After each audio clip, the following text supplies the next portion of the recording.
తెలుగు పద్య స్వర వైభవానికి స్వాగతం. శ్రీమద్ భాగవతం నుండి ఒక పద్యం.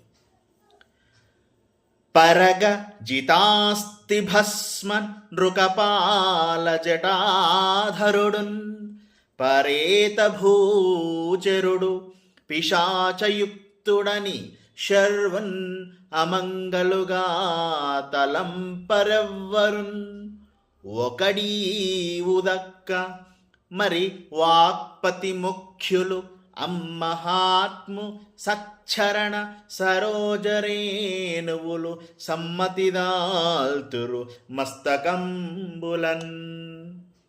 ఈ పద్యం నందు శ్మశానంలో వసించిన ఎముకలను, బూడిదను, కపాలాలను ధరించిన భూతాలతో కలిసి చరించిన శివుడు మంగళస్వరూపుడే. నీ వంటి మూర్ఖులు తప్ప శివుణ్ణి అమంగళుడు అని మరెవ్వరూ భావింపరు.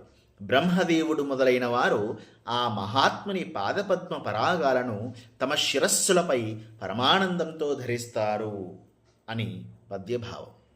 ధన్యవాదం.